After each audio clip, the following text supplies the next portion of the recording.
Right now, as you are listening to this, there is a star in the sky that is dying. Not slowly, not gently, not in the quiet, dignified manner our own sun will eventually fade, but violently, catastrophically, in a fashion so dramatic that when the moment finally arrives, it will outshine every other star in the night sky combined. It will blaze with the ferocity of 100 million suns. You will be able to see it during broad daylight. For weeks, for months, it will burn in the heavens like a second moon, an unblinking eye hanging over the earth, a beacon visible to every single human being alive on the planet. And then, after its furious display, it will vanish, and one of the most familiar patterns in the entire sky will be changed forever. That star is Betelgeuse. It marks the shoulder of Orion the Hunter, and it has been watching over humanity for as long as there have been humans to look up to. But Betelgeuse is no ordinary star. It is a red supergiant, a class of stellar objects so enormous, so bloated, so impossibly vast that the human mind struggles to contain them. If you were to pluck our sun out of the center of our solar system and replace it with Betelgeuse, the star's seething, boiling surface would swallow Mercury. It would swallow Venus. It would swallow Earth. It would swallow Mars. It would reach past the asteroid belt and stretch out toward the orbit of Jupiter. Every rocky world in our solar system, every place where humans have ever lived or set foot, would simply cease to exist, consumed inside the body of this single monstrous star. And yet, despite its staggering size, Betelgeuse is not old. Our sun has been burning steadily for nearly 5 billion years and has another 5 billion or so to go. Betelgeuse is roughly 10 million years old.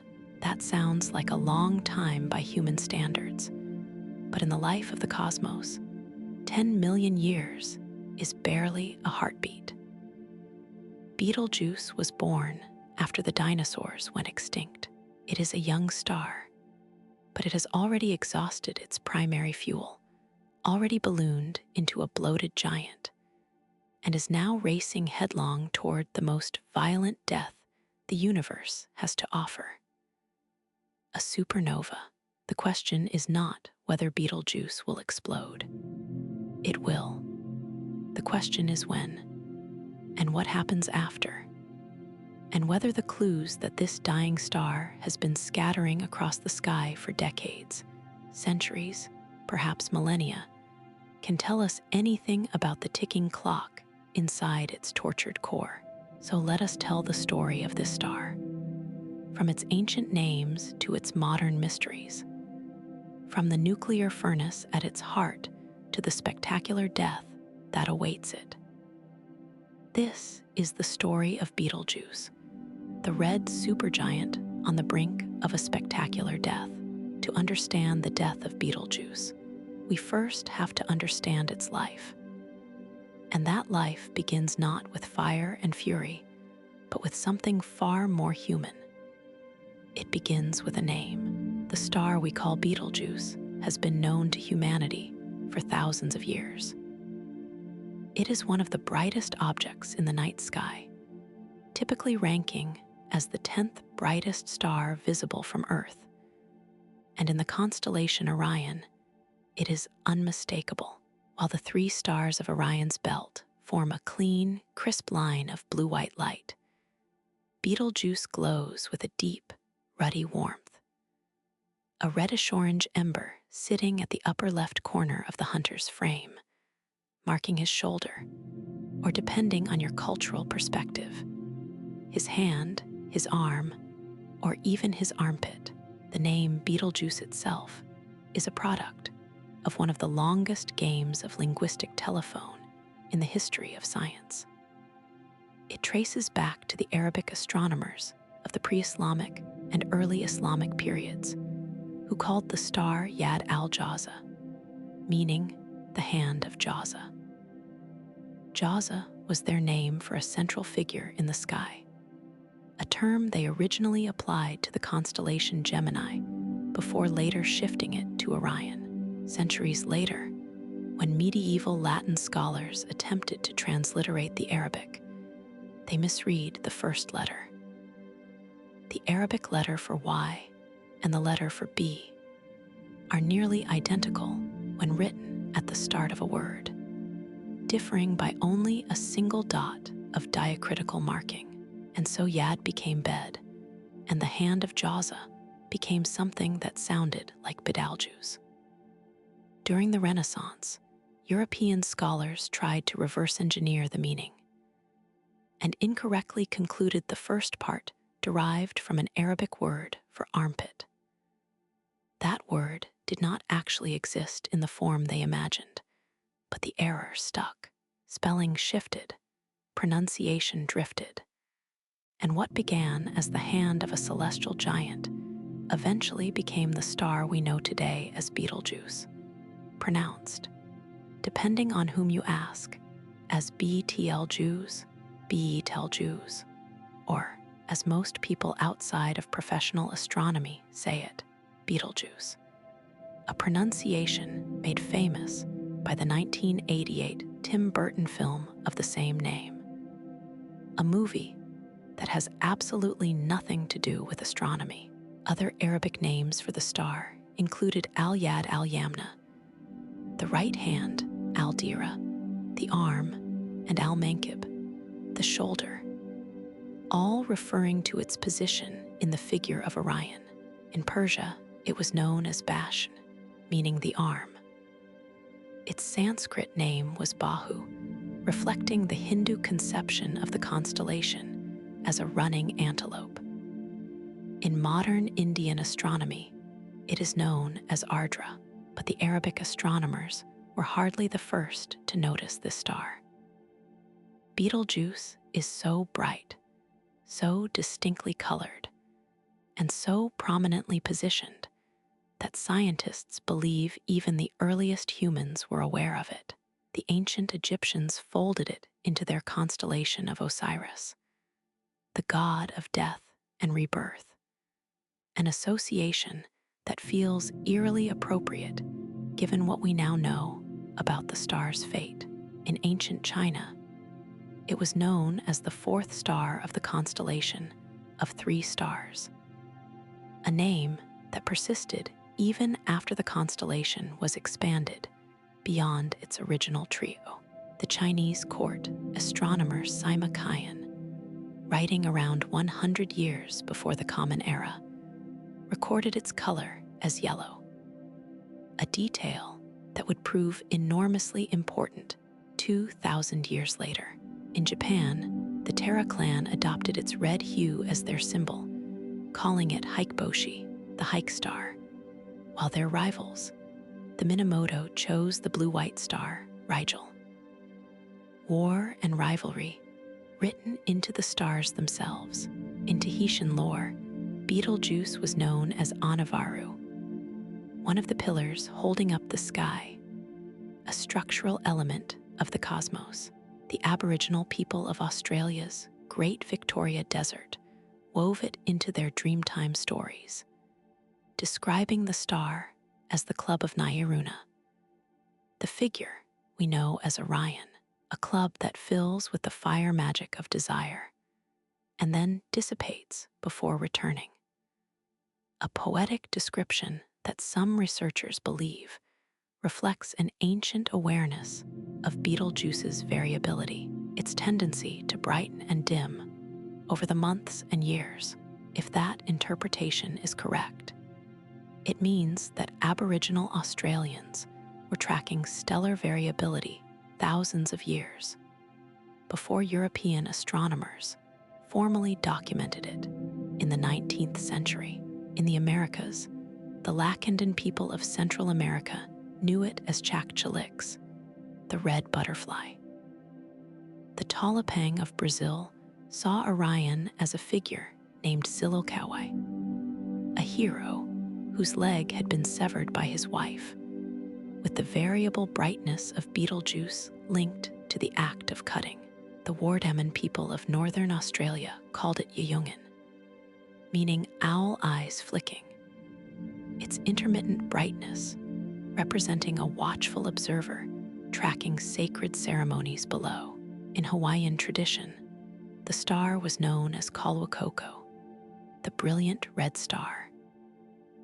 In South African mythology, Betelgeuse was seen as a lion casting a predatory gaze toward the three zebras represented by Orion's belt.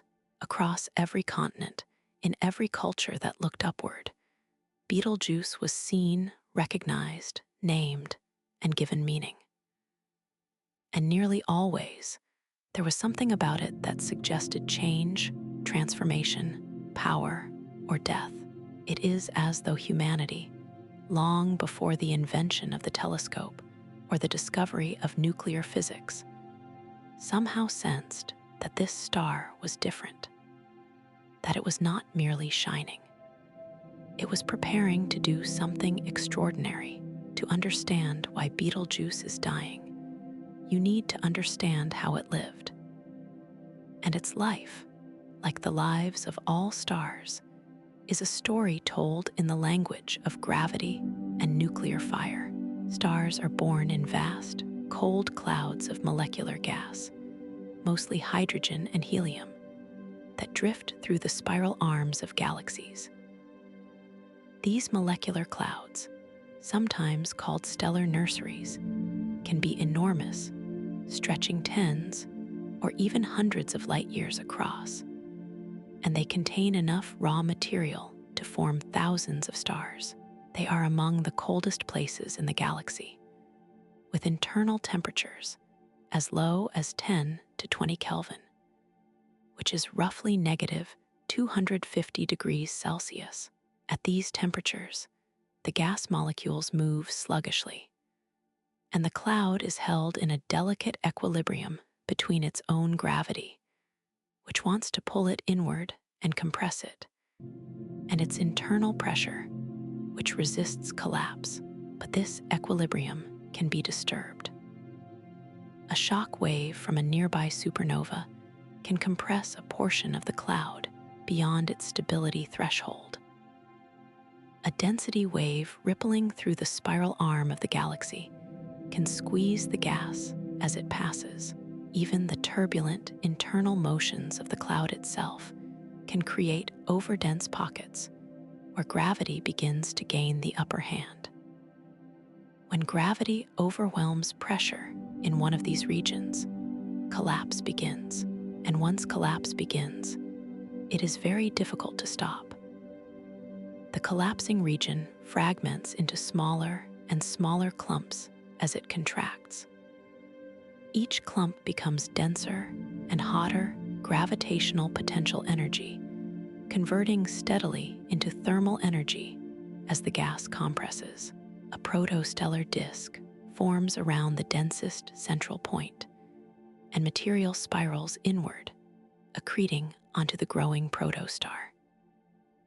Jets of gas are often ejected along the rotational axis, visible as spectacular outflows in nearby star-forming regions. The protostar grows hotter and brighter as it gains mass, and after perhaps 100,000 years, the temperature at its core reaches roughly 10 million degrees Kelvin, the threshold for hydrogen fusion. At that moment, a star is born. The outward radiation pressure from nuclear reactions balances the inward pull of gravity, and the star enters the main sequence, the long, stable phase of hydrogen burning that defines the majority of a stellar life. For a star like our Sun, this process produces a modest yellow dwarf that will burn steadily for approximately 10 billion years. But for the protostellar clump that would become Betelgeuse, the outcome was very different. The more massive the collapsing clump, the more massive the resulting star. And massive stars are fundamentally different creatures from their smaller siblings in almost every way that matters.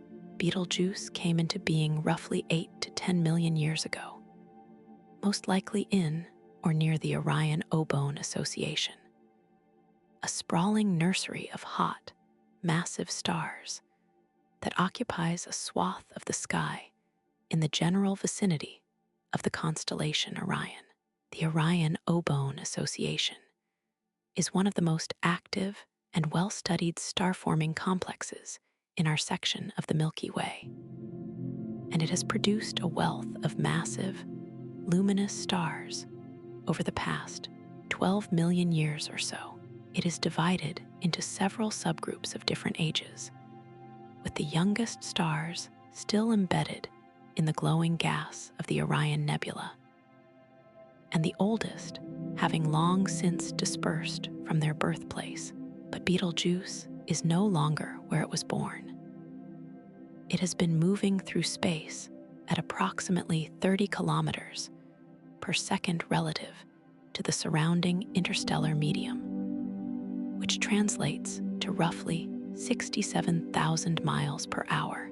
At that speed, over the course of 10 million years, the star has traveled an enormous distance from its point of origin. In fact, if you project the current motions of all the stars in the constellation Orion forward in time, the pattern dissolves surprisingly quickly. Within about 100,000 years, Betelgeuse will have moved entirely out of the constellation, leaving Orion looking noticeably different, even without a supernova. Tracing Betelgeuse's motion backward in time, astronomers have found that the star's trajectory is complicated and somewhat puzzling. It does not neatly intersect with the obvious candidate stellar groups in the Orion region, such as the 25 Orionis subassociation or the much younger Orion Nebula cluster. This discrepancy suggests that at some point in its history, something altered Betelgeuse's velocity and changed its course through the galaxy. Several hypotheses have been proposed. One possibility is that Betelgeuse received a gravitational kick from a close encounter with another massive star or a stellar cluster, a dynamic ejection event that flung it onto a different trajectory. Another intriguing possibility is that Betelgeuse was originally part of a binary or multiple star system, and that the explosion of a companion star as a supernova imparted a velocity change, the so-called Blaho kick mechanism. If this second scenario is correct, it would mean that Betelgeuse has already witnessed the death of a companion star, and that somewhere in the galaxy, there may be a neutron star or black hole that was once Betelgeuse's sibling. In 2015, a previously unknown stellar group called the Taurian-Ob Association was identified, and some researchers have proposed that Betelgeuse may belong to this group based on its velocity and proximity. But the association remains debated. The kinematics of Betelgeuse remain an active area of research, and the full story of its journey through the galaxy has yet to be told. What we do know is what Betelgeuse looked like when it was young. It did not begin its life as the swollen red giant we see today. It began as something much more dramatic. When Betelgeuse first ignited, it was a blue-white O-type star, the most massive and luminous category of stars on the main sequence.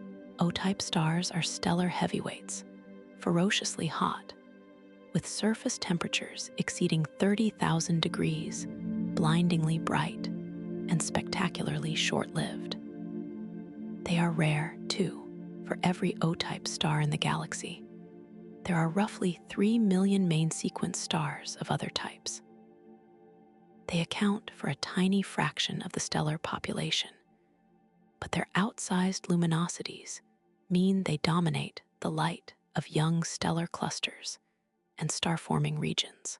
If you have ever seen a photograph of a glowing nebula, the bright blue stars illuminating the gas are almost certainly O-type or early B-type stars. The relationship between a star's mass and its luminosity is steep. A star twice the mass of the sun does not shine twice as bright. It shines roughly 16 times as bright because luminosity scales approximately as the third to fourth power of mass. A star 10 times the mass of the sun can be 10,000 or more times as luminous. And a star 15 or 20 times the mass of the sun, which is what Betelgeuse was at birth, can outshine the sun by 50,000 times or more. This enormous luminosity comes at a tremendous cost. The more energy a star radiates, the faster it consumes its nuclear fuel.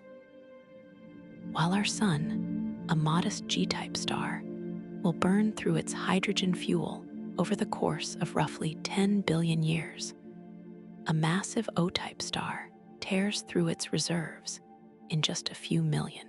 The reason is straightforward and brutal. The more massive a star is, the more gravitational pressure it exerts on its core.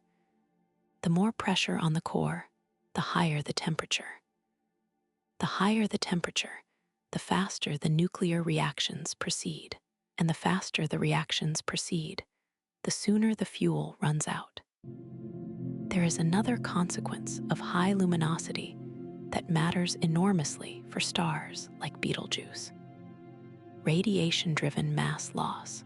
Even during the main sequence phase, the most luminous stars shed material through powerful stellar winds driven by the pressure of their own light. Photons streaming outward from the star's interior strike atoms in the outer atmosphere and transfer momentum to them, gradually pushing material into space. For O-type stars, these winds can carry away a significant fraction of the star's initial mass over the course of its main sequence lifetime. By the time Betelgeuse left the main sequence, it may have already shed several solar masses of material through this process, reducing its current mass well below its birth mass. It is one of the great ironies of stellar physics. The biggest, most luminous stars in the universe are also the ones that die the youngest. They burn fast, burn bright, and burn out, and they are stripped of their substance even as they shine, their own light slowly peeling away their outer layers. In its prime, Betelgeuse was perhaps 15 to 20 times the mass of our sun, and its luminosity would have been tens of thousands of times greater than solar, making it visible across enormous distances within the galaxy. It would have been a spectacular sight. A blazing blue jewel casting fierce ultraviolet radiation into the surrounding nebula, sculpting the gas around it with intense stellar winds, ionizing hydrogen across vast stretches of space, and creating glowing emission regions that would have been visible across the galaxy. The young Betelgeuse would have looked nothing like the ruddy, aging star we know today. It would have been among the most brilliant objects in its neighborhood of the galaxy, a stellar beacon impossible to ignore. But that phase did not last. O-type stars are the sprinters of the stellar world, and their main sequence lifetimes are measured in single-digit millions of years. Within a few million years of its birth, the hydrogen fuel in Betelgeuse's core was exhausted. The core, now composed of helium, the ash of hydrogen fusion, began to contract under its own gravity. And this is where Betelgeuse's story departs radically from the path our own sun will someday follow. When a star like the sun runs out of hydrogen in its core, it swells into a red giant, a bloated but relatively modest object that might engulf Mercury, perhaps Venus, perhaps even Earth. But a star like Betelgeuse does not merely become a red giant. It becomes a red supergiant. The difference is not just one of degree. It is one of a kind. As the hydrogen in Betelgeuse's core was consumed, the core contracted under gravity, heating up until a new fuel source could ignite. Helium, the ash of hydrogen fusion, became the next fuel. Through a process called the triple alpha process, 3 helium-4 nuclei, or alpha particles, fuse together to form carbon-12. The process is remarkable in its improbability. 2 helium nuclei first combine to produce beryllium-8, a nucleus so unstable it disintegrates within a tiny fraction of a second. But at the extreme temperatures and densities inside a massive star's core, hundreds of millions of degrees, there is a chance that a 3rd helium nucleus will collide with the beryllium before it decays. When this happens, carbon-12 is produced.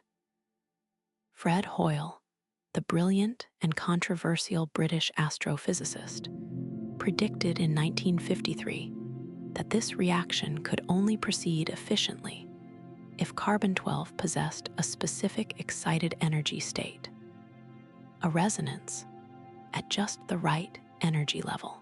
When experimentalists went looking for it, they found it exactly where Hoyle said it would be.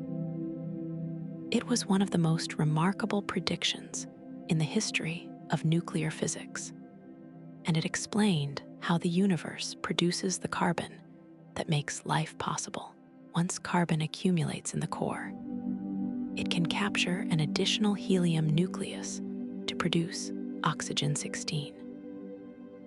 And so the core gradually fills with a mixture of carbon and oxygen, the building blocks of so much of the physical world we inhabit.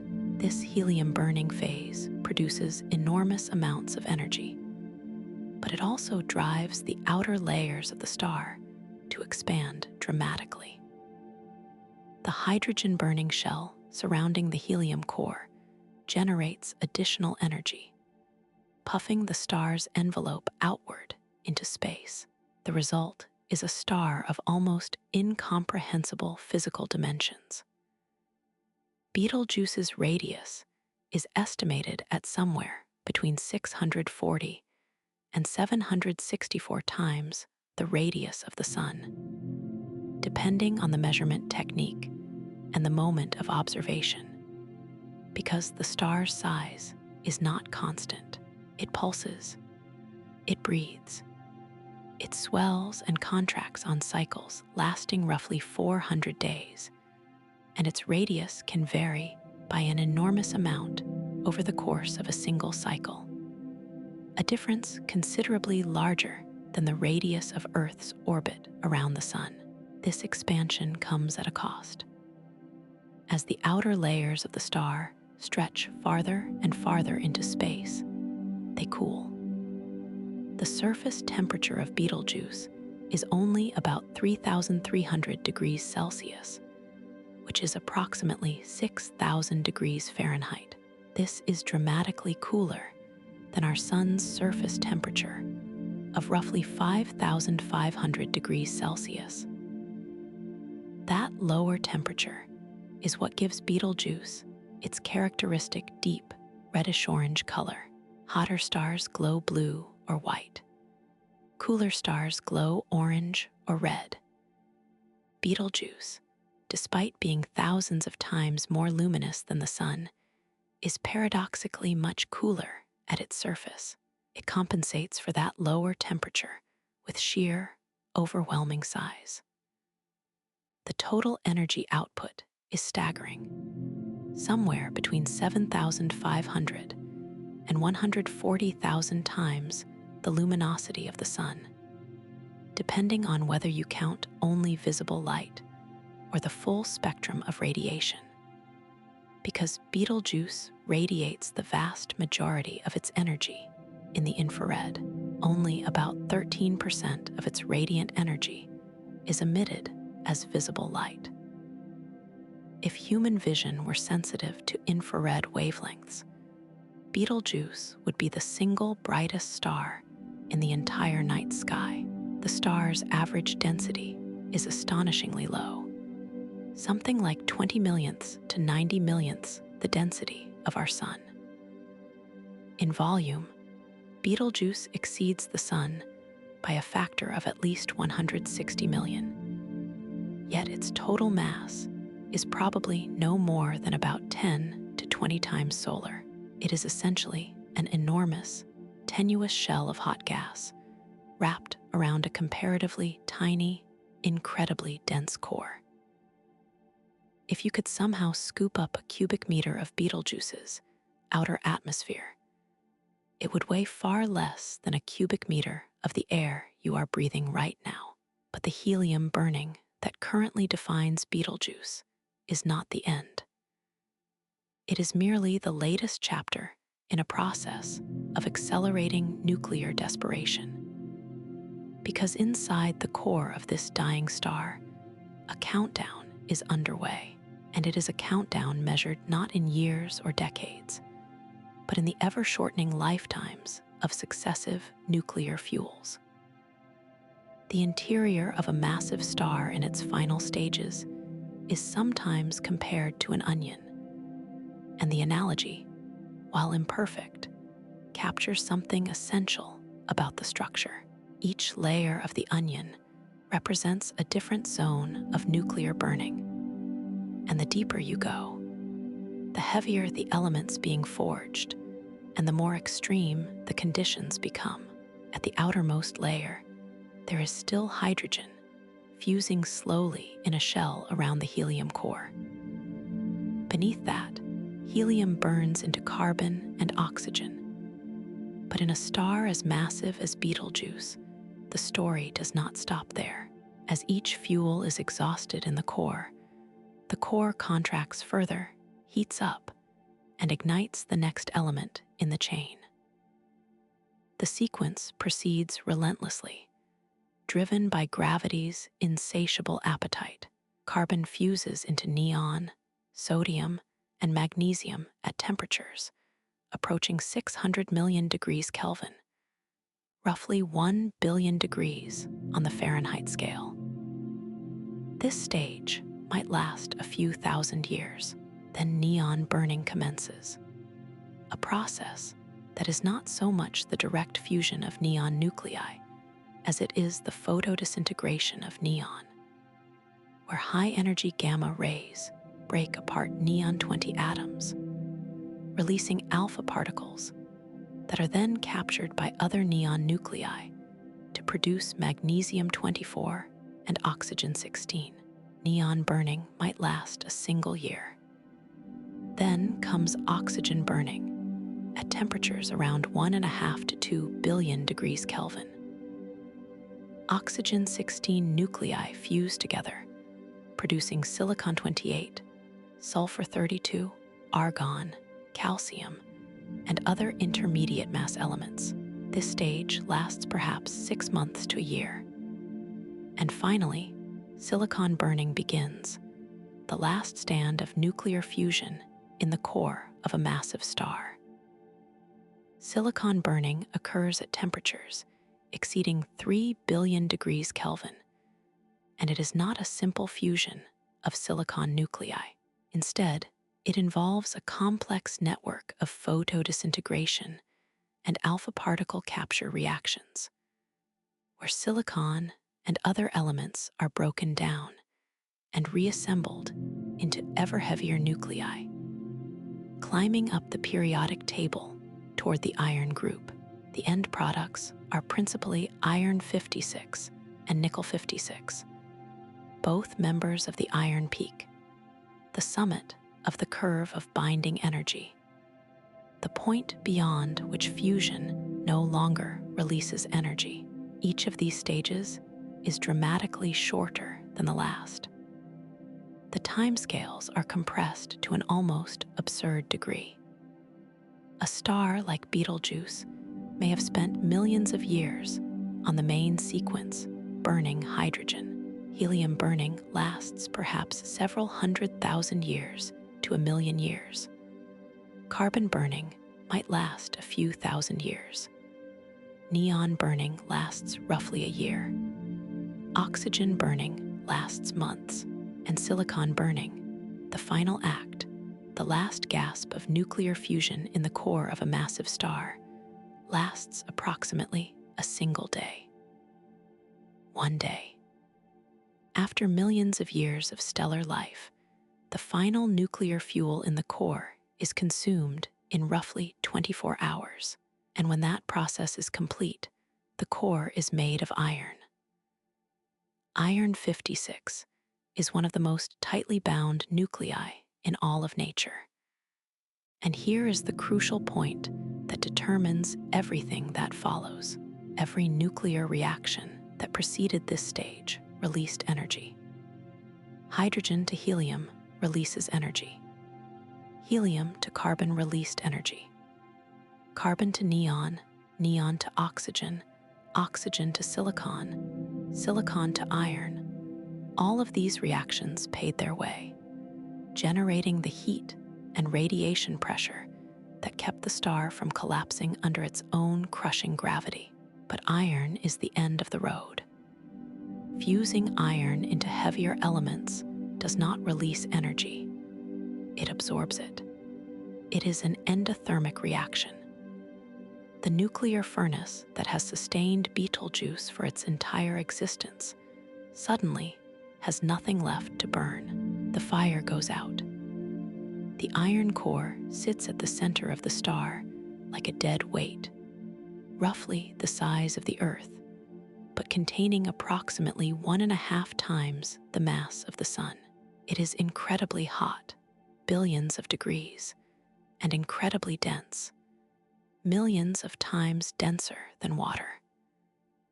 But it is no longer generating the energy needed to hold up the star against its own weight.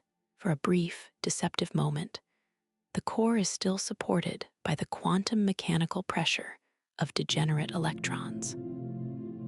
But the silicon shell is still burning furiously just outside, raining down fresh iron onto the core, adding to its mass. With every passing hour, the core is growing. The Chandrasekhar limit is approaching. And when that limit is crossed, when the core mass exceeds approximately 1.4 solar masses, the electron degeneracy pressure that has been holding it together fails catastrophically. And when that happens, gravity, which has been waiting patiently for millions of years, held at bay only by the outward pressure of nuclear reactions, finally and irrevocably wins. When that moment arrives, the star does not go quietly. But before we describe the death itself, we need to understand the living star as it exists today. Because the surface of Betelgeuse, this vast, tormented, dying object, is one of the most violent and fascinating places in the known universe. When we look at our sun through a properly filtered telescope, we see a relatively smooth, glowing sphere. Yes, there are sunspots and solar flares, and the occasional coronal mass ejection. But in general, the sun presents a calm, well-ordered face. Betelgeuse is nothing like this. The surface of Betelgeuse is a churning, boiling maelstrom of stupendous proportions. The technical term for what happens on the surface of Betelgeuse is convection. Convection is the process by which hot material rises from the interior of a star, reaches the surface, radiates its energy away, cools, and sinks back down. It is the same process you see when you heat a pot of water on a stove. In our sun, convection occurs in the outer third of the star. The convection cells on the Sun, called granules, are each roughly 1,000 kilometers across, and there are approximately 2 million of them scattered across the solar surface at any given moment, creating the mottled, granular texture that high-resolution solar telescopes reveal. On Betelgeuse, the situation is wildly, almost comically different. Instead of millions of small, tidy convection cells, Betelgeuse has just a handful of truly gargantuan ones. The physicist Martin Schwarzschild, working at Princeton University, suggested in the 1970s that the outer envelopes of red supergiants would be dominated by a small number of enormous convective plumes. Decades later, three-dimensional hydrodynamic simulations confirmed his prediction. Each convective plume on Betelgeuse can span more than 60% of the star's radius. To put that in concrete terms, a single convection cell on Betelgeuse can be larger than the entire orbit of Earth around the Sun. These enormous bubbles of superheated plasma rise from deep within the star's interior, surge to the surface, and erupt upward at speeds of roughly 22 kilometers per second, while cooler material sinks back at about 10 kilometers per second. The upflow speed alone is more than twice the escape velocity of Earth. It is not an exaggeration to say that the surface of Betelgeuse is boiling. These massive convection cells give Betelgeuse its lumpy, irregular appearance. The history of directly imaging Betelgeuse's surface is itself a remarkable story of technological progress. The very first measurement of a star's angular diameter, other than the Sun's, was achieved in 1920 at the Mount Wilson Observatory, when Albert Michelson and Francis Pease used a 6-meter interferometer mounted on the front of the 2.5-meter telescope to measure Betelgeuse's apparent size. They obtained an angular diameter of 0.047 arcseconds, and from this derived a physical diameter of roughly 2.5 astronomical units. It was a groundbreaking measurement, but it provided no details about the star's surface. That would come decades later, with advances in imaging technology. In 1995, the Hubble Space Telescope's Faint Object Camera captured an ultraviolet image of Betelgeuse that was the first conventional direct image of any stellar surface other than the Sun's. The image revealed a mysterious hot spot on the star's disk, a region of elevated temperature that was brighter than the surrounding surface. This was tantalizing evidence of the large-scale convective structures that Martin Schwarzschild had predicted in the 1970s. Throughout the late 1990s and 2000s, ground-based interferometers, including the Infrared Optical Telescope Array, the VLTI with its various instruments like AMBER, PIONIER, and MATISSC, and later the Atacama Large Millimeter Array, progressively improved our view of the star's surface.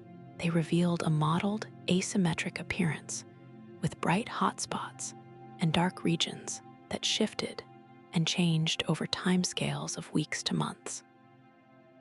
A vast plume of gas extending 30 astronomical units from the star was imaged in 2009 by the VLTI, equivalent to the distance from the Sun to Neptune. Radio observations in 1998 had already shown that the star's atmosphere was far more complex than anyone had suspected, with giant convection cells propelling gas directly from the photosphere into the extended atmosphere. Some of these convective features have been tracked for years, persisting for extended periods before dissipating and being replaced by new ones. Spectropolarimetric observations between 2013 and 2018 confirmed the presence of convective structures with characteristic sizes exceeding 60% of the stellar radius, with material rising at roughly 22 kilometers per second and sinking at about 10 kilometers per second. The researchers also detected weak magnetic fields concentrated in the narrow lanes between convective cells, similar in structure to the quiet sun magnetism, but operating on a vastly larger scale. The entire star looks, at the highest resolution we can achieve, like a pot of thick, heavy liquid brought to a vigorous, uneven boil.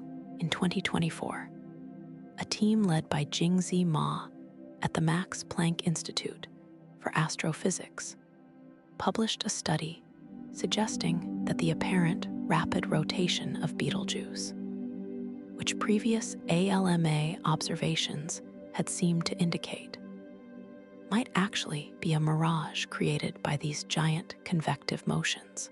When they simulated the appearance of a non-rotating red supergiant with Betelgeuse-like convection, and then processed the synthetic images through the same resolution limits as ALMA, they found that in 90% of cases, the boiling motions alone produced a dipolar velocity pattern indistinguishable from rotation.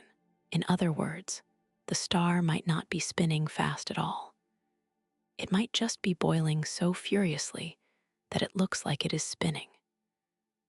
This convective violence has consequences far beyond mere appearance. Betelgeuse is shedding mass at a prodigious rate.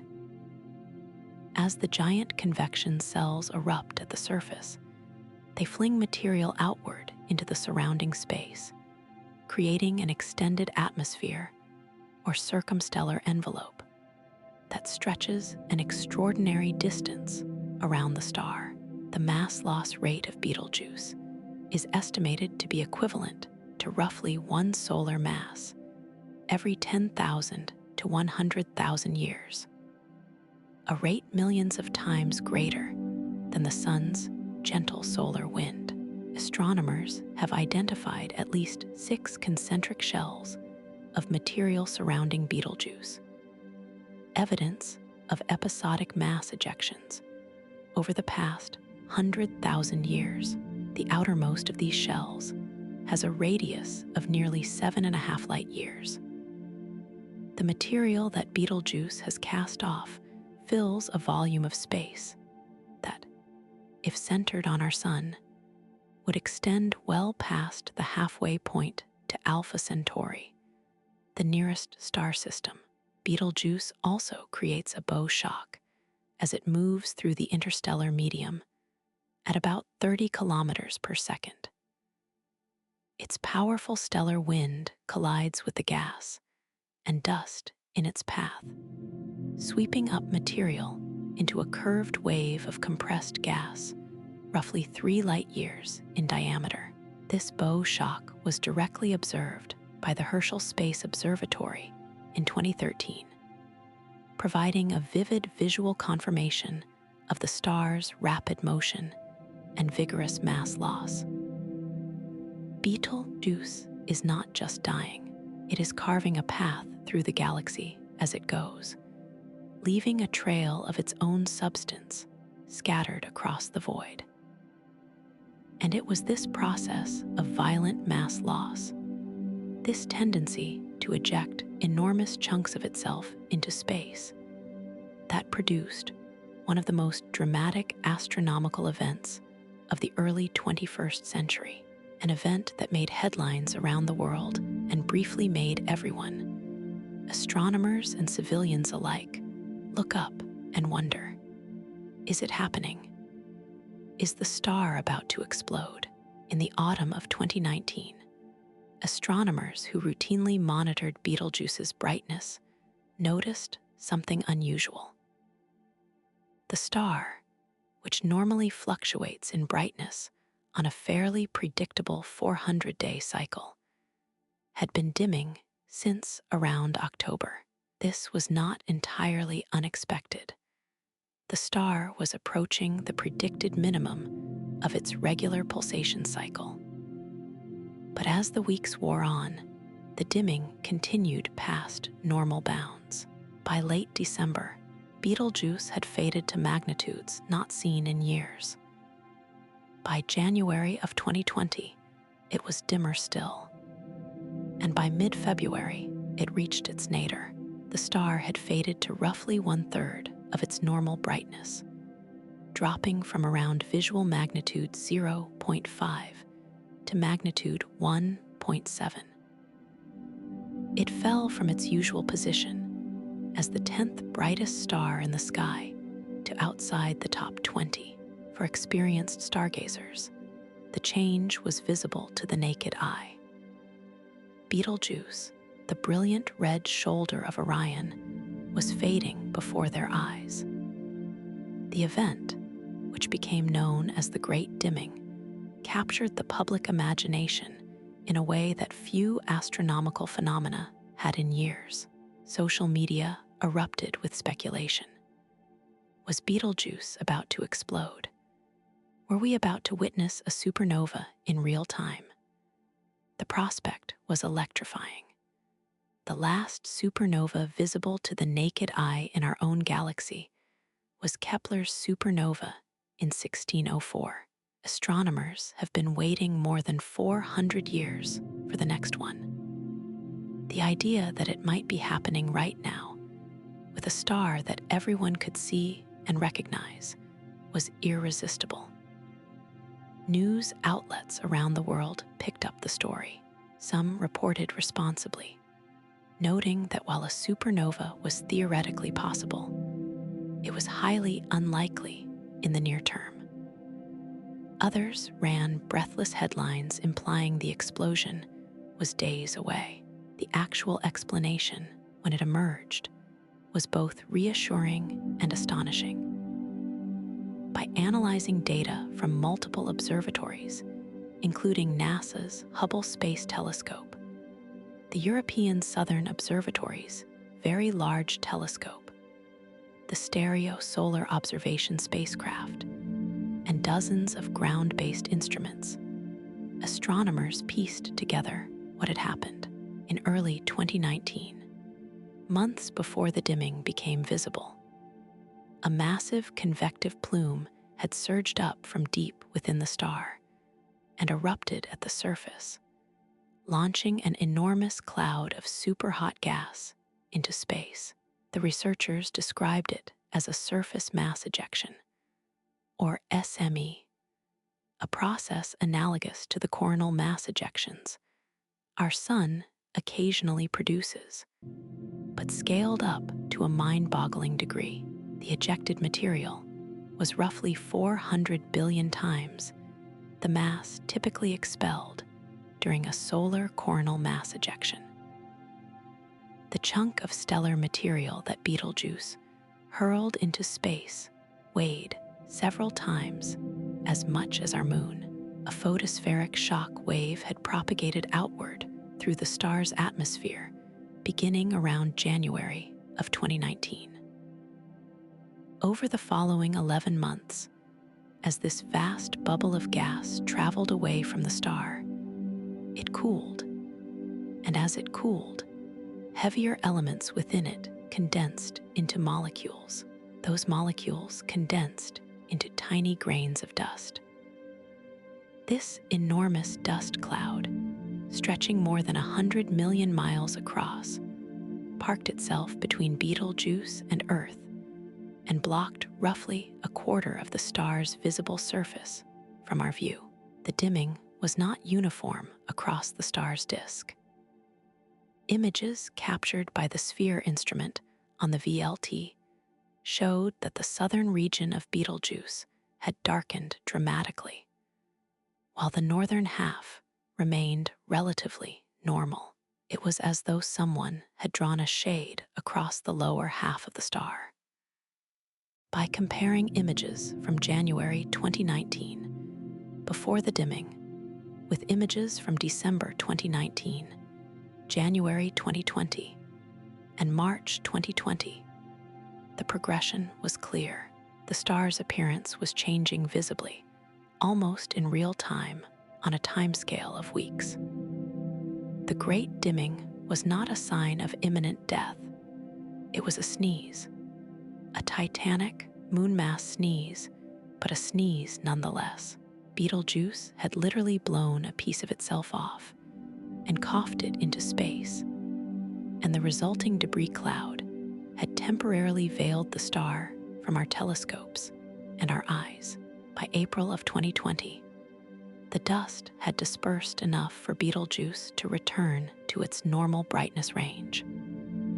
But the after effects lingered in ways that surprised even seasoned observers. Astronomers noted that the star's 400-day pulsation cycle, which had been steady and well documented for nearly 2 centuries of systematic observation, dating back to 1836, when Sir John Herschel first documented its variability, had been fundamentally disrupted. The regular heartbeat was suddenly irregular. A new periodicity emerged, a roughly 200-day oscillation that either overlaid or replaced the original rhythm.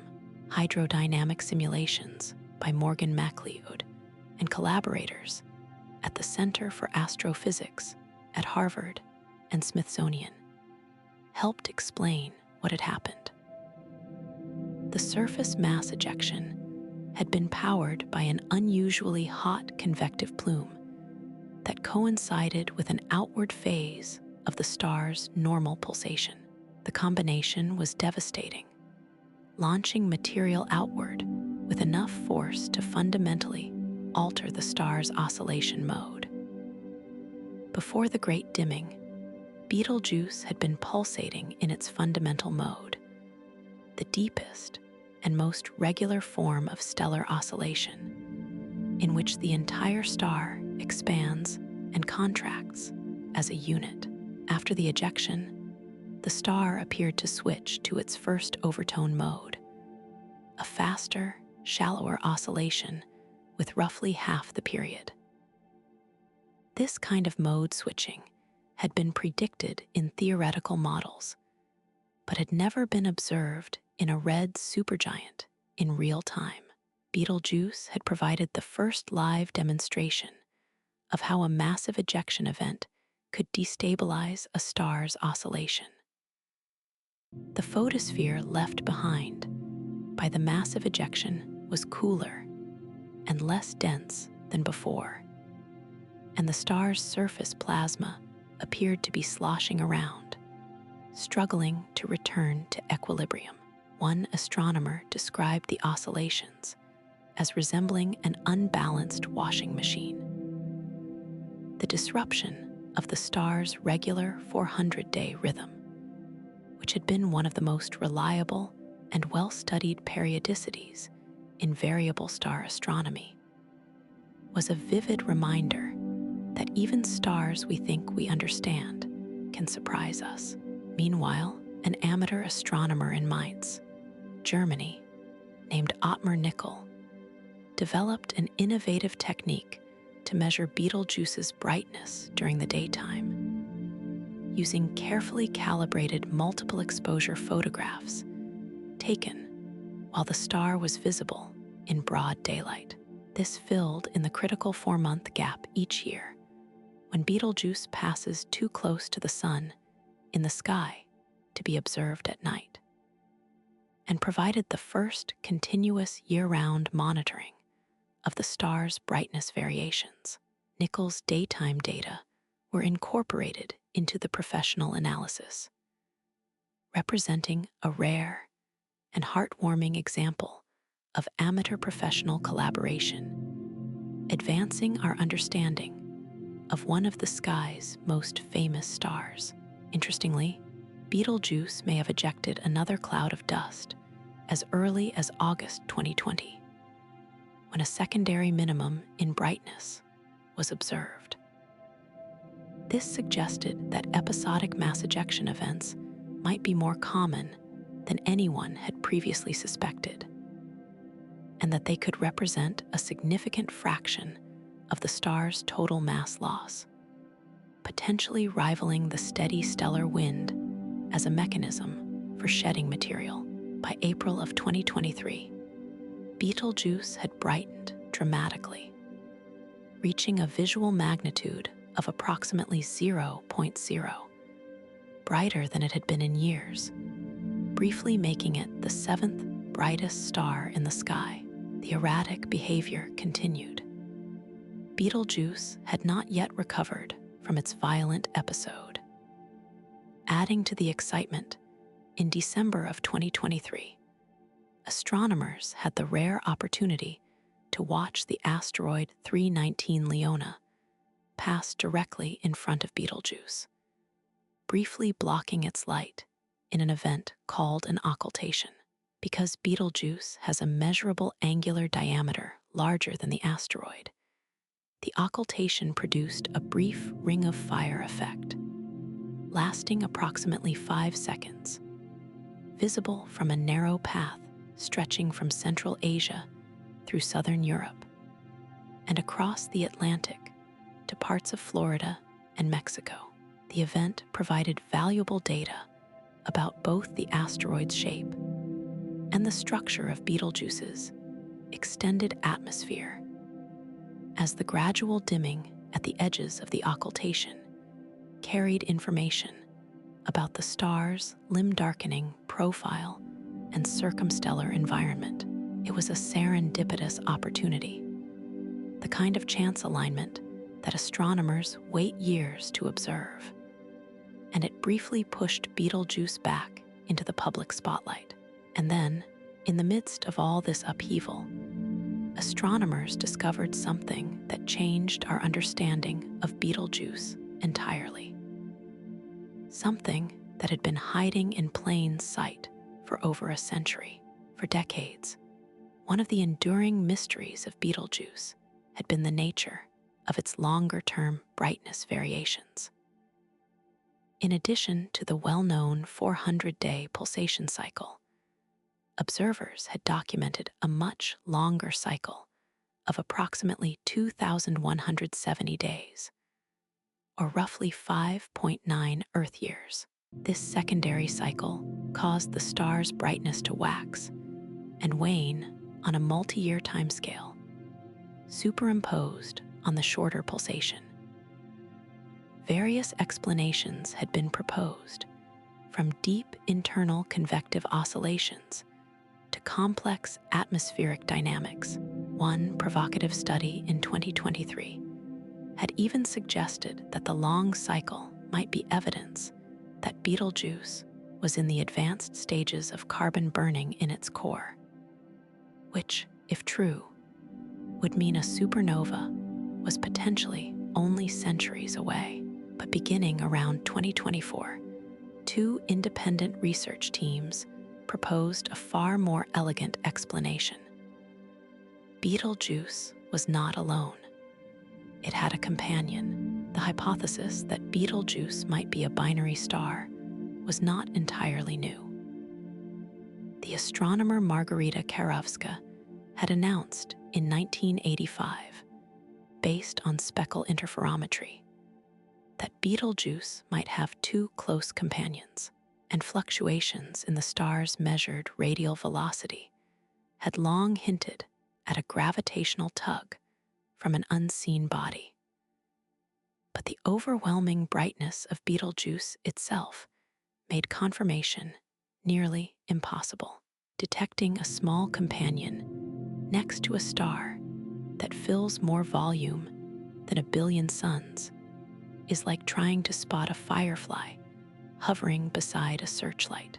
One study published in 2024 analyzed over a century of observational data and concluded that the 6-year secondary period could best be explained by a companion of roughly 1.2 solar masses orbiting at a distance of about 8 to 9 astronomical units. A second independent group, examining a different but overlapping dataset, found a similar result. A companion of less than 1 solar mass with an orbital period of about 5.8 years. Then came the direct detection in 2025. Steve Howell, a senior research scientist at NASA's Ames Research Center, used the Gemini North Telescope on Mauna Kea in Hawaii. Equipped with the Alok high-resolution imaging instrument built by NASA to directly image the companion, the team had a narrow window of opportunity. Predictions suggested that the companion would reach its maximum angular separation from Betelgeuse in mid-2024, and that afterward, it would begin to move behind the supergiant and be lost in its glare for years. Howell's team imaged Betelgeuse in 2020, when the companion was predicted to be behind the star, and again in 2024, just days after predicted maximum separation. The 2020 images showed nothing unusual. The 2024 images showed a faint blue object right where the model said the companion should be. After ruling out hot pixels, cosmic rays, atmospheric artifacts, and background or foreground stars, the team concluded they had likely made the first direct observation of Betelgeuse's companion. The object appeared to be a pre-main sequence star of roughly 1.6 solar masses, an F-type star that had not yet settled into stable hydrogen fusion.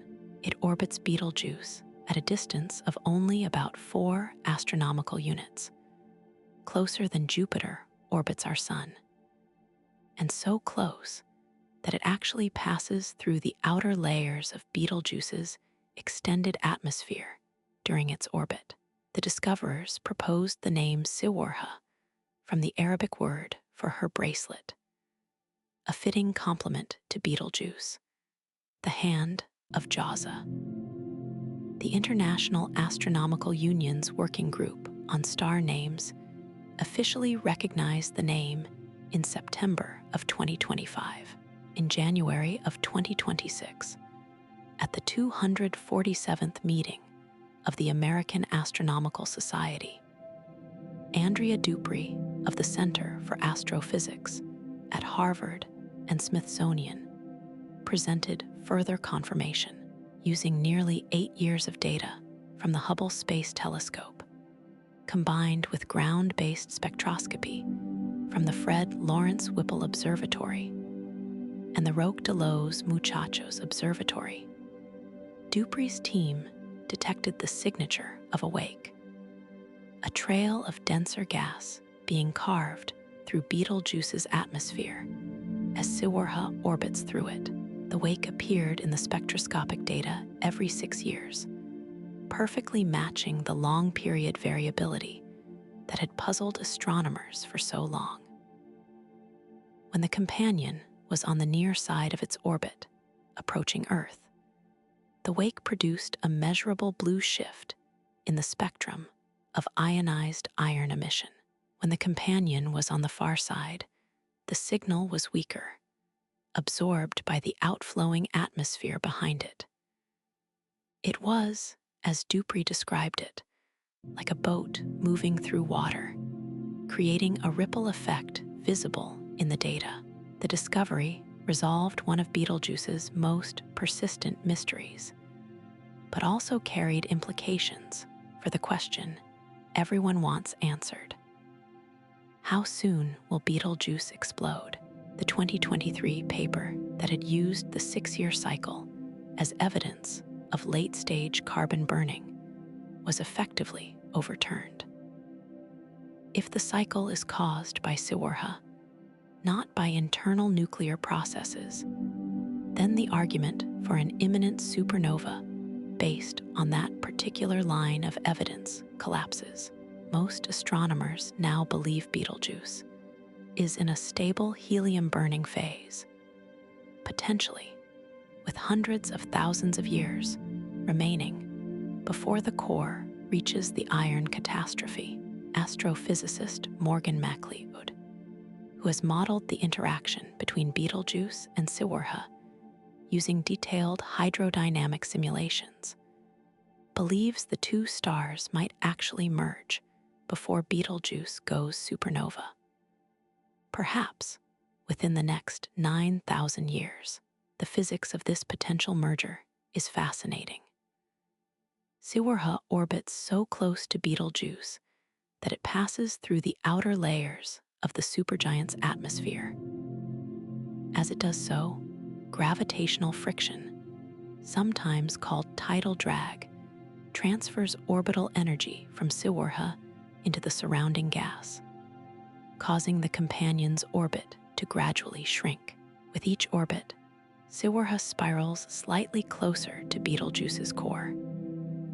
Eventually, if this process continues long enough, the companion will be fully engulfed and consumed by its massive host. Such a merger would not be a quiet event. It would eject a significant amount of material into surrounding space, perhaps a substantial fraction of a solar mass. The angular momentum transferred from Siwurha's orbit would spin up Betelgeuse's outer layers, increasing the star's rotation rate. This enhanced rotation could affect the dynamics of mass loss, the structure of the stellar wind, and potentially the properties of the eventual supernova explosion itself. Some researchers have speculated that binary mergers in the late stages of a star's life could explain certain unusual features observed in some supernovae, such as asymmetric explosions, unusual light curves, or the presence of dense circumstellar material near the explosion site. If Betelgeuse and Siwurha merge before the final collapse, the resulting supernova might look quite different from the standard models. There is also the tantalizing question of whether the merger hypothesis might explain something about Betelgeuse's current properties. Several studies have proposed that Betelgeuse may have already experienced a merger event in its past, perhaps with a different companion than Siwurha. Simulations by Sajeev Scheiber and collaborators at Louisiana State University in 2024 modeled the merger of a 16 solar mass star with a 4 solar mass companion, and found that the resulting object had properties broadly consistent with present-day Betelgeuse, including its surface velocity, nitrogen enrichment, and luminosity. If Betelgeuse is indeed a merger product, it would add yet another layer of complexity to an already extraordinary story. But all of this is a drama that will play out over millennia, not decades. For now, Betelgeuse and Siwurha continue their orbital dance, the tiny companion leaving its wake through the giant's atmosphere, visible in the spectra as a subtle, periodic shift that repeats every 6 years. Meanwhile, another form of evidence had been quietly reshaping our understanding of Betelgeuse's past. And it came not from space telescopes or radio arrays, but from handwritten manuscripts and carved inscriptions spanning 2,000 years of human history. We see Betelgeuse today as a deep, ruddy red, a color that firmly identifies it as an M-type red supergiant. But accumulating evidence suggests that this has not always been the case. In 2022, the interdisciplinary team led by astrophysicist Ralph Neuhauser at Friedrich Schiller University in Jena, Germany, published a groundbreaking study that analyzed pre-telescopic records of star color from across the ancient world. They examined descriptions from Europe, the Mediterranean, West Asia, and East Asia, searching for stars whose recorded colors in antiquity differed from their colors today.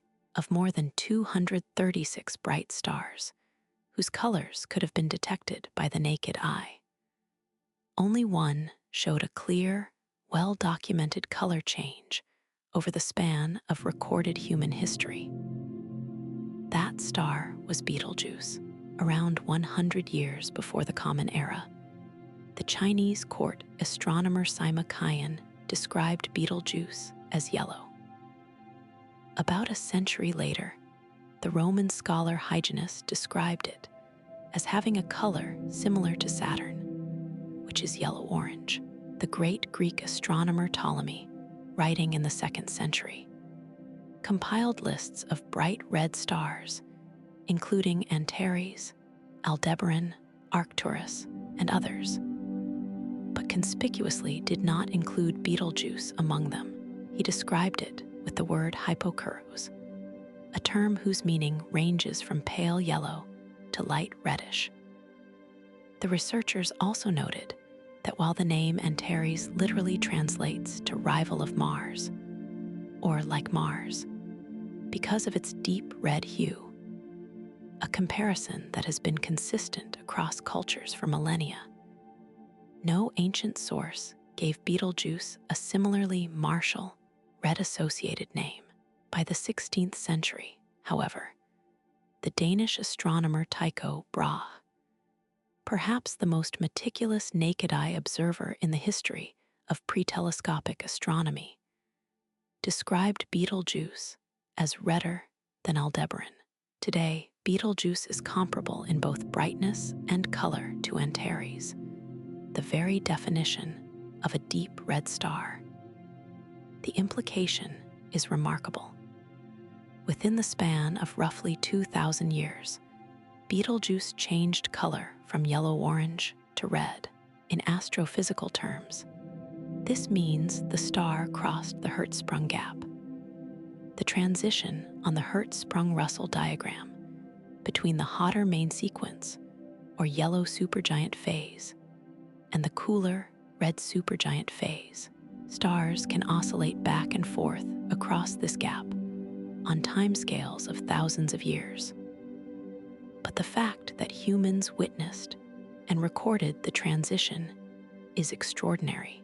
Neuhausser's team used this color evolution, combined with modern stellar evolution models, to constrain Betelgeuse's mass to approximately 14 times that of the Sun and its age to roughly 14 million years. The best-fitting evolutionary models place the supernova event approximately 1.5 million years in the future, somewhat longer than the commonly cited 100,000-year estimate derived from higher mass models. If this is correct, Betelgeuse has been a red supergiant for less than a millennium, a vanishingly small fraction of its total life, and it has a long way to go before the end. But regardless of whether the end comes in 100,000 years or a million, it will come. And when it does, the mechanism will be one of the most violent, energetic, and physically dramatic processes anywhere in the observable universe. The sequence of events begins when the silicon burning phase in the core finally concludes and produces a ball of iron roughly 1.5 times the mass of our Sun, compressed into a volume no larger than the Earth. This iron core is supported against gravity not by nuclear fusion, which can no longer produce energy from iron, but by the quantum mechanical pressure of degenerate electrons, a form of pressure that arises from the Pauli exclusion principle, the rule that no two electrons can occupy the same quantum state. But this pressure has a limit, the Chandrasekhar limit, approximately 1.4 solar masses. When the iron core exceeds this mass, electron degeneracy pressure can no longer resist gravity. The collapse begins. It is fast, terrifyingly fast. The outer portions of the core begin to fall inward at speeds reaching 70,000 kilometers per second, roughly 23% of the speed of light. The temperature soars to over 100 billion degrees Kelvin. At these extreme energies, the iron nuclei themselves are ripped apart by high-energy gamma rays in a process called photodisintegration. The carefully assembled iron atoms, the end product of millions of years of nuclear fusion, are shattered back into helium nuclei and free neutrons in an instant, consuming vast quantities of thermal energy and accelerating the collapse even further. It is as though the entire nuclear history of the star is being undone in seconds. Simultaneously, the extreme densities force electrons to combine with protons through inverse beta decay, producing neutrons and neutrinos. The neutrinos, nearly massless and electrically neutral, interact so weakly with matter that they stream outward from the collapsing core, almost unimpeded. The total energy carried by these neutrinos is roughly 3 times 10 to the 46 joules, which is approximately 100 times the energy the sun will radiate in its entire 10 billion year lifetime, released in a burst lasting about 10 seconds. The inner core, now composed almost entirely of neutrons, collapses until it reaches nuclear density, roughly 270 million metric tons per cubic centimeter. A teaspoon of this material would weigh more than a mountain. At this density, the strong nuclear force becomes repulsive at short ranges, and the collapse halts. The infalling material smashes into this incompressible core of neutrons and rebounds outward, sending a powerful shock wave racing back through the still collapsing outer core. But the shock wave does not succeed immediately. As it drives outward, it encounters the rain of iron-rich material still plunging inward, and the energy cost of photodisintegrating this infalling iron saps the shock of its momentum. The shock stalls, typically at a radius of about 150 kilometers. For a critical moment, perhaps tenths of a second, the explosion hangs in the balance. The shock has stopped. The core is still accreting mass. The star is neither exploding nor collapsing. It is caught in a limbo between life and death. And then the neutrinos save the day. The tremendous flux of neutrinos pouring outward from the newly born neutron star deposits roughly 1% of its colossal energy into the material behind the stalled shock. That 1%, about 10 to the 44 joules, or 1 pho as astrophysicists call it, is more than enough. The shock wave is revived. It surges outward with renewed violence, tearing through the layered shells of the star. As the shock passes through each compositional layer, it heats the material to temperatures sufficient to trigger one final round of nuclear reactions, called explosive nucleosynthesis. Elements are forged and transformed in a chaotic burst of nuclear creativity lasting mere seconds. Radioactive isotopes like nickel-56 are produced in abundance, and their subsequent decay will power the visible light of the supernova for months to come.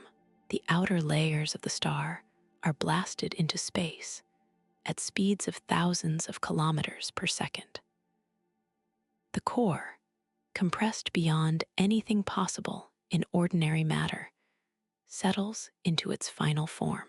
For a star with Betelgeuse's estimated initial mass, the remnant will most likely be a neutron star, an object containing roughly 1.5 to 2 times the mass of the Sun, crushed into a sphere approximately 20 kilometers across, with a density comparable to that of an atomic nucleus throughout its entire volume. This neutron star will spin rapidly, perhaps hundreds of times per second, and may emit beams of radiation from its magnetic poles, appearing to distant observers as a pulsar. It is also possible that a black hole could form instead, if enough material falls back onto the core during the explosion. But for Betelgeuse's mass range, a neutron star is the more likely outcome, and from Earth, roughly 650 light-years away, the view would be absolutely extraordinary. When Betelgeuse finally detonates, the light from the explosion will take approximately 650 years to reach us. This means that Betelgeuse may have already exploded. The light of its death could be racing toward us through the void right now, a message launched centuries ago that has not yet arrived. But whenever that light does arrive, what humans will witness is something no living person has ever experienced. To appreciate just how rare and precious such an event would be, consider the history of supernovae observed from Earth. Astronomers estimate that, on average, a supernova occurs somewhere in the Milky Way roughly once every 50 to 100 years. But the galaxy is full of obscuring dust, and most of these explosions happen in parts of the galaxy hidden from our view. The actual rate of supernovae visible to the naked eye from Earth is far lower. In the last 2,000 years of recorded history, only a handful have been witnessed. The earliest confirmed supernova observation dates to 185 of the Common Era, when Chinese astronomers recorded a guest star in the constellation Ursinus that remained visible for 8 months. Today, we identify its remnant as RCW 86. In 1006, a supernova appeared in the constellation Lupus that may have been the brightest stellar event ever witnessed by humans, reaching an estimated magnitude of -7.5, bright enough to cast shadows at night. Chinese, Japanese, Iraqi, and European sources all recorded it. It remained visible to the naked eye for at least 2 years. In 1054, the supernova that produced the Crab Nebula appeared in the constellation Taurus. Chinese astronomers recorded it as a guest star that was visible in daylight for 23 days and remained visible at night for nearly 2 years. There is also evidence from Japanese records and from petroglyphs found in the American Southwest, including rock art near Chaco Canyon in New Mexico, that may depict the event. The remnant of this supernova is today one of the most studied astronomical objects in existence, and the rapidly spinning neutron star at its center, the Crab pulsar, is one of the most energetic pulsars known. Tycho Brahe's famous supernova appeared in 1572 in Cassiopeia. Its discovery was one of the pivotal moments in the history of astronomy because it demonstrated that the heavens were not fixed and unchanging, as Aristotelian cosmology had insisted. Just 32 years later, in 1604, Kepler's supernova appeared in the constellation Ophiuchus, and it was the last supernova observed within the Milky Way by the unaided eye. That was more than 4 centuries ago. Since then, despite the invention of the telescope, despite the development of radio astronomy and X-ray and gamma-ray observatories, no Milky Way supernova has been directly observed by human eyes. The most recent nearby supernova was supernova 1987A, which occurred in the Large Magellanic Cloud, a satellite galaxy of the Milky Way, about 160,000 light-years from Earth. It reached a peak magnitude of about 2.9, visible to the naked eye from the southern hemisphere, and it provided the first detection of neutrinos from a supernova other than the Sun, a landmark confirmation of the core collapse theory. 12 neutrino events were detected by the Kamiokande, the second detector in Japan, and 8 more by the IMB detector in the United States, all within a span of about 13 seconds, arriving hours before the first visible light of the explosion. This was exactly what the theory predicted. Neutrinos escape the collapsing core almost instantly, while the shock wave takes hours to blast through the star's outer layers and produce visible light. But Betelgeuse is roughly 250 times closer than supernova 1987. The spectacle would be incomparably more vivid. Simulations suggest that a Betelgeuse supernova would reach a peak apparent magnitude somewhere in the range of -8 to -12. For context, the full moon has an apparent magnitude of about -12.7. Venus, the brightest planet, reaches about -4.9 at its most brilliant. The brightest star in our sky, Sirius, shines at a magnitude -1.5. A Betelgeuse supernova would be thousands of times brighter than Sirius, hundreds of times brighter than Venus, and potentially approaching the brightness of the full moon itself, all concentrated in a single blazing point of light rather than spread across a disk. It would be easily visible during the day.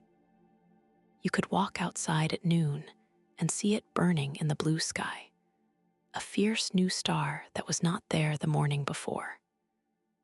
At night, it would cast visible shadows on the ground, a phenomenon that only the moon and, on very rare occasions, Venus have ever produced. The first sign of the supernova would not be visible light at all. Hours before the optical display began, neutrino detectors around the world would register an enormous burst of events. The neutrinos, generated at the instant of core collapse, travel at nearly the speed of light and escape the star almost immediately, while the shockwave takes hours to traverse the star's extended envelope and break through to the surface. This neutrino advance warning, which was first observed during supernova 1987A, when 12 antineutrino events were detected at the Kamiokande detector in Japan, and 8 at the IMB detector in the United States, would be enormously amplified at Betelgeuse's much closer distance.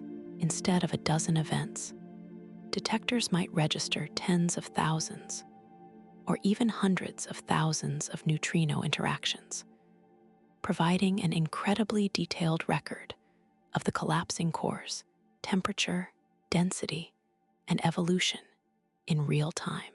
The supernova would remain at roughly constant brightness for 2 to 3 months, sustained by the radioactive decay of cobalt-56 and nickel-56, and by the increasing transparency of the expanding hydrogen envelope.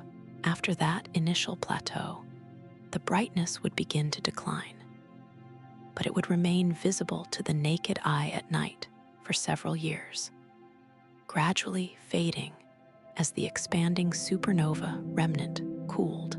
University of California, Santa Barbara astronomer Andy Howell, who ran detailed simulations of a Betelgeuse supernova using the MESA and SDELLA software packages, estimated that the supernova would be visible during the daytime for roughly a year, and that it would remain a naked-eye object at night for several years after that.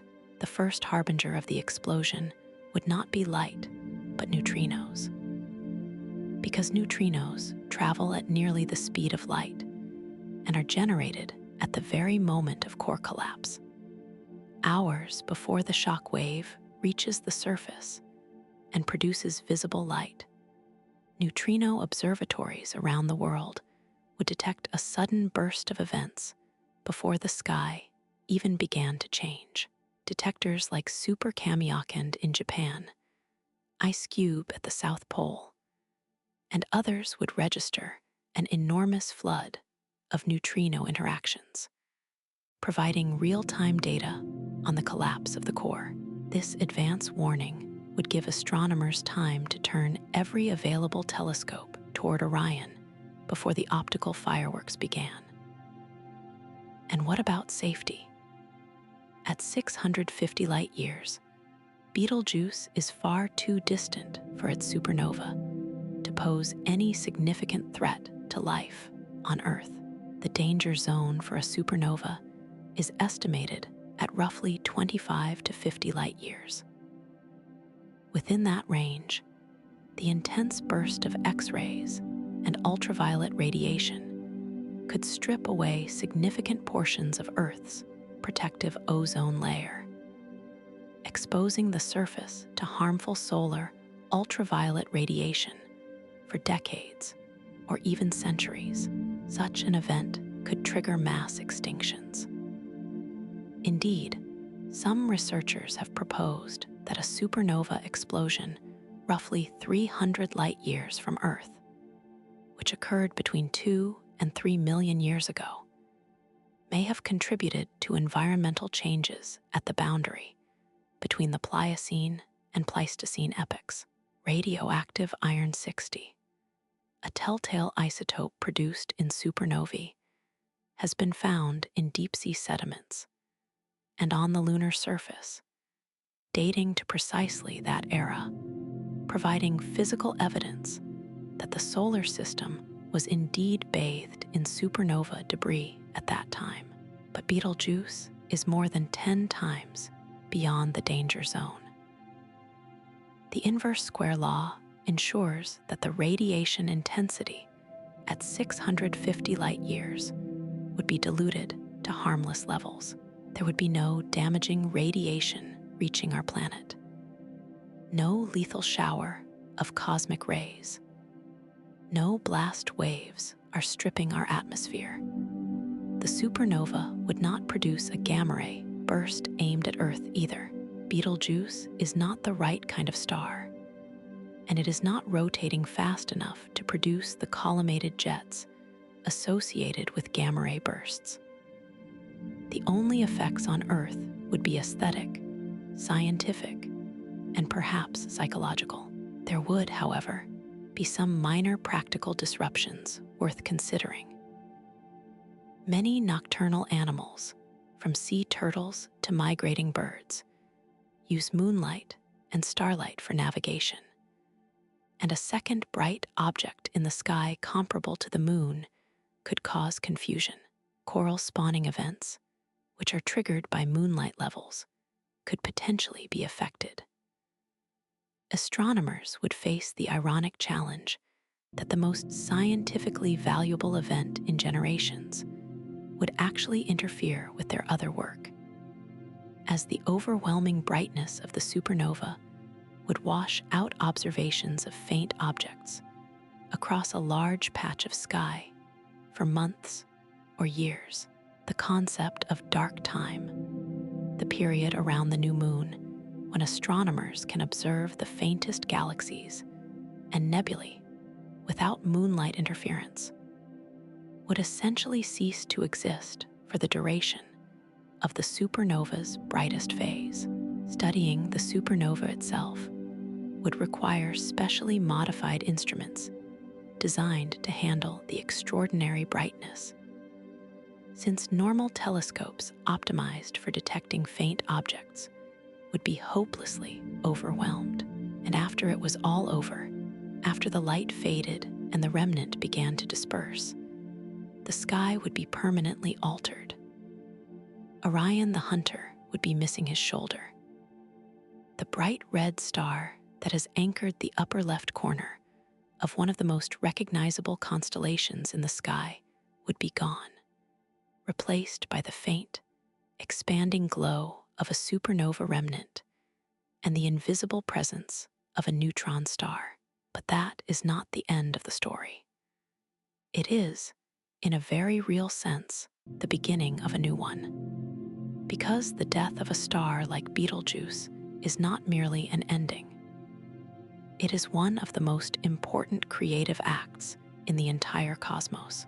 To understand why, you need to appreciate something fundamental about the periodic table of elements. The chart that hangs on the wall of every chemistry classroom in the world. Almost everything on that chart, every element heavier than hydrogen and helium, with a few minor exceptions like lithium and beryllium, was forged inside a star. The universe that emerged from the Big Bang 13.8 billion years ago was chemically primitive. It contained hydrogen, helium, and trace amounts of a few light elements, and nothing else. No carbon, no oxygen, no nitrogen, no iron, no silicon, no calcium, no gold, no uranium. None of the elements that make up rocks, water, air, metals, or living things existed in the newborn cosmos. Every one of those heavier elements had to be manufactured later, inside the cores of stars, through the process of stellar nucleosynthesis.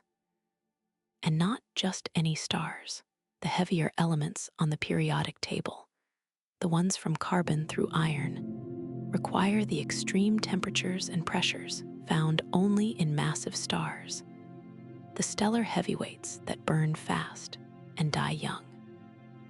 Stars like Betelgeuse and the elements heavier than iron, the gold in jewelry, the uranium in nuclear reactors, the iodine in the thyroid gland, require conditions even more extreme.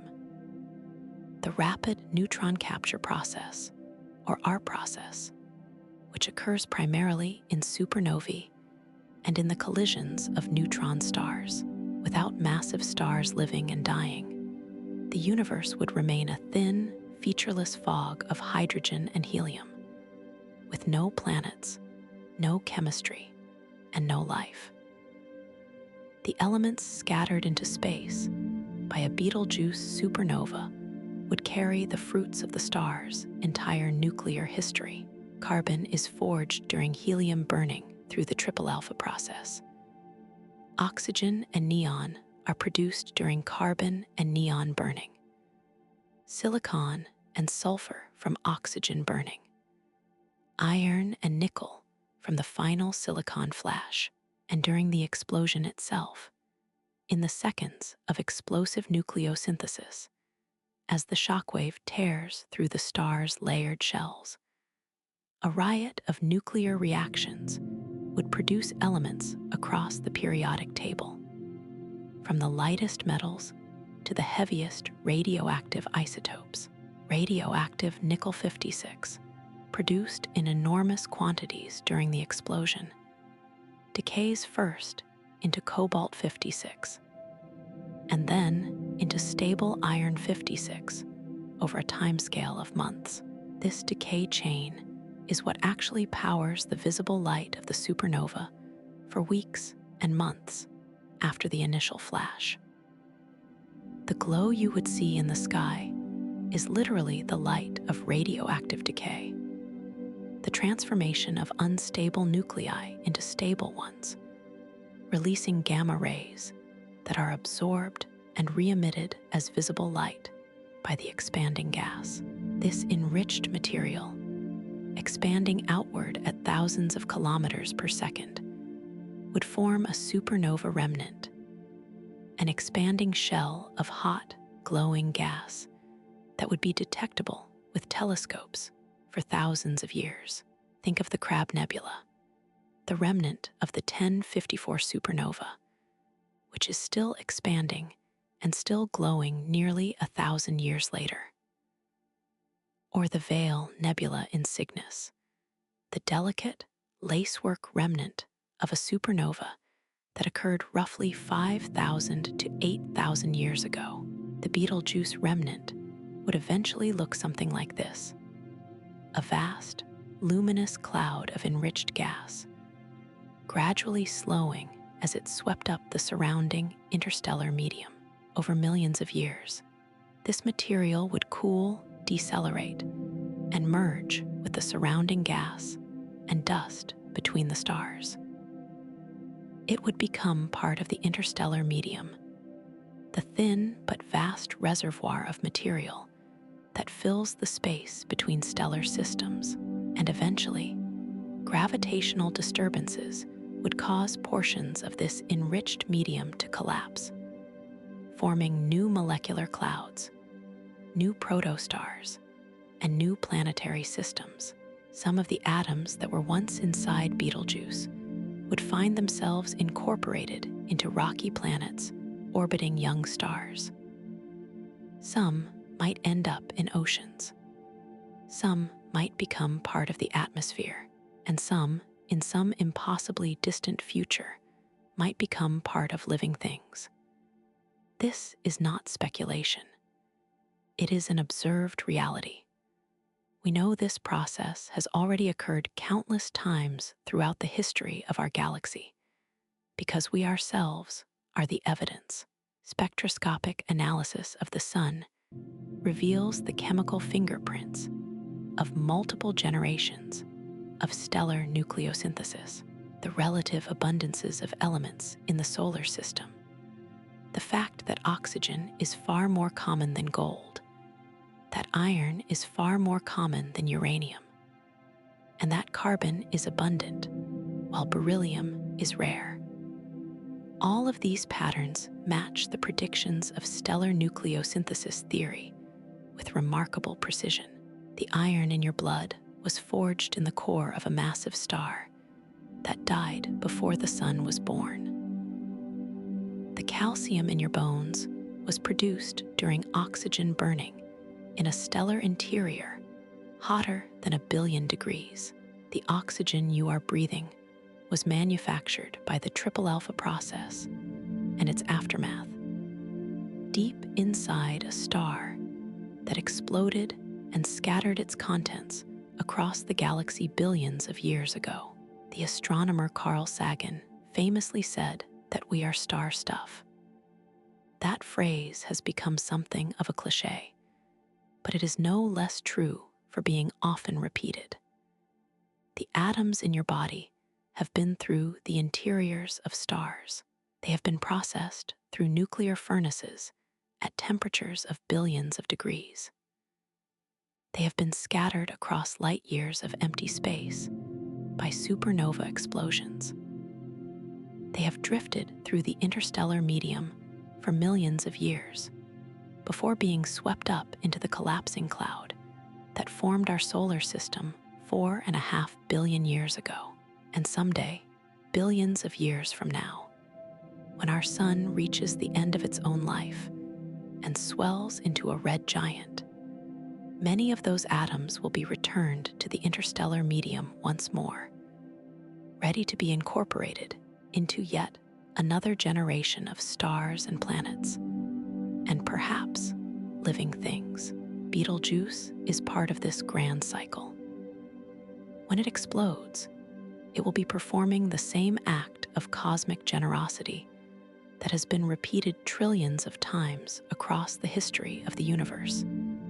In every galaxy, in every era, since the first massive stars ignited and died in the aftermath of the Big Bang, it will be turning stellar fire into earthly substance.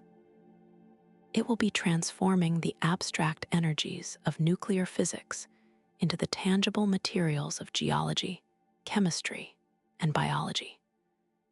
It will make the future possible. And there is one more thing that the death of Betelgeuse will teach us.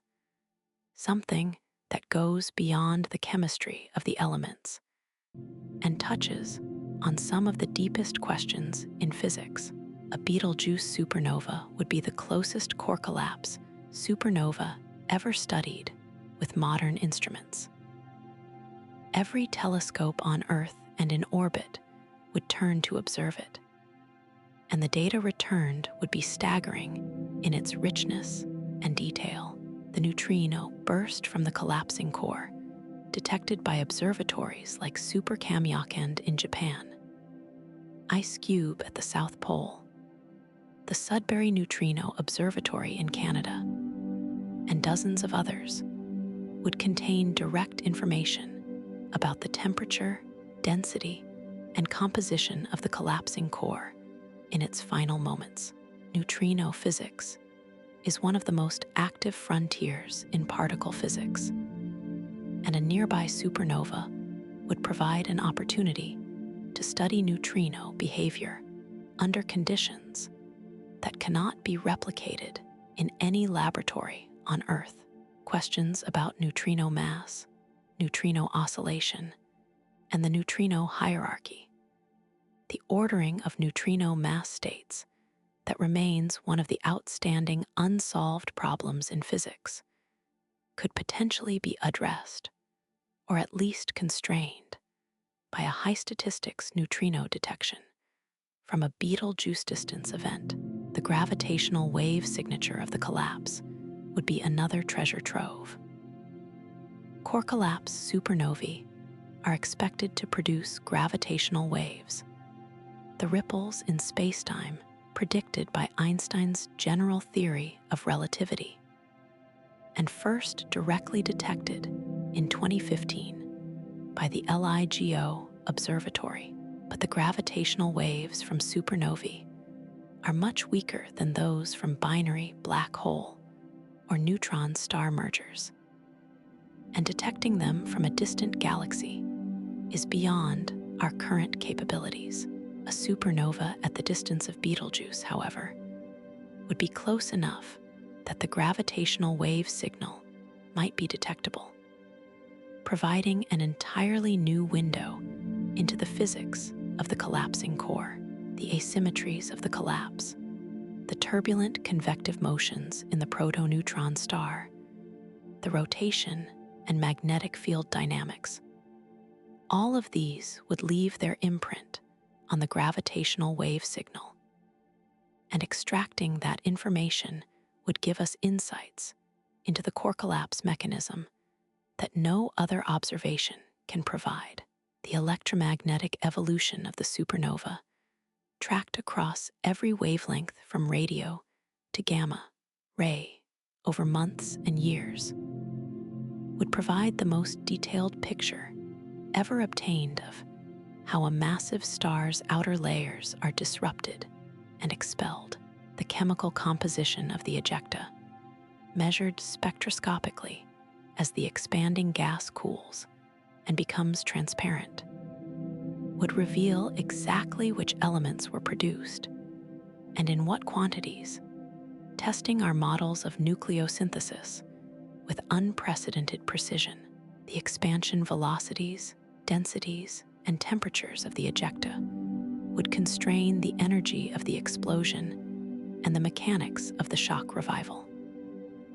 The light curve, the way the brightness evolves over time, would tell us about the mass and composition of the hydrogen envelope and the amount of radioactive nickel produced in the explosion. In short, a Betelgeuse supernova would be a once-in-a-civilization scientific event, the kind of observation that rewrites textbooks and reshapes entire fields of physics and astronomy.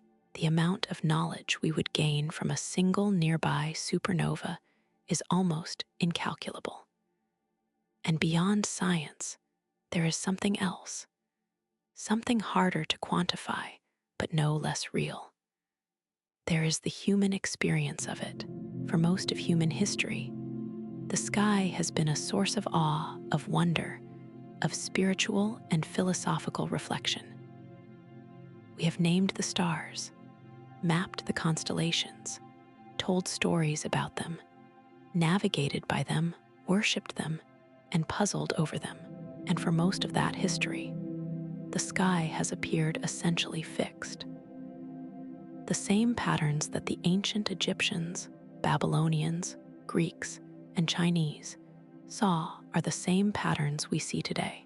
Orion, the hunter, looks now almost exactly as it did 3,000 years ago. A Betelgeuse supernova would shatter that illusion of permanence in the most spectacular way imaginable. It would remind every person on Earth, not through an abstract scientific paper or a news article, but through the direct, visceral experience of looking up and seeing a new light in the sky brighter than any star, that the universe is not eternal and unchanging, that stars are born and die, that the sky itself is a living, evolving thing, that the cosmos we inhabit is not a static backdrop to human affairs, but a dynamic, violent, endlessly creative arena where matter is constantly being transformed, where energy flows in unimaginable quantities, where the raw materials of existence are forged and scattered and reformed across billions of years and billions of light years. For the astronomers, it would be a bonanza. For the general public, it would be a spectacle without precedent in living memory. For the philosophers among us, it would be a profound meditation on time, change, mortality, and the interconnectedness of all things. For the poets, it would be inspiration enough to last a lifetime. And for the children who would see it, who would walk outside on some future night and look up to see a blazing new star on Orion's shoulder, it might just be the spark that sets them on a path toward understanding the universe themselves. And so when you step outside on a clear winter night and look up at the constellation Orion, take a moment to find Betelgeuse. It is there in the upper left, glowing with that distinctive ruddy warmth, a fading ember among the brilliant blue-white stars that surround it. It is one of the most studied, most observed, most written about stars in all of human history. And yet, it still holds mysteries that we are only beginning to unravel. The companion star Siwurha, orbiting silently through its atmosphere, leaving a wake of disturbed gas that Hubble has only just detected. The enormous convection cells boiling on its surface, each one larger than our entire solar system's inner planets, masquerade as rapid rotation when viewed through even the most powerful telescopes, the shells of expelled material stretching light years into the void, evidence of 1,000,000 years of violent mass loss, including the dramatic surface mass ejection of 2019 that stunned the world and briefly made everyone wonder if the end had come. The iron core slowly grows at its center, grain by grain, fusion reaction by fusion reaction, as helium is burned to carbon, and carbon waits its turn to ignite. Each stage bringing the star one step closer to the moment when gravity will finally and irrevocably triumph. We do not know precisely when that moment will come. It could conceivably happen tomorrow, although the probability on any given day is vanishingly small. It could be 100,000 years from now, or several 100,000, or over 1,000,000, depending on which mass estimate and evolutionary model you trust. The discovery of Siwurha and the historical color change evidence have pushed most estimates toward the longer end of that range. But the fundamental uncertainty remains enormous. We simply do not have the tools to peer inside the core of a star 650 light years away.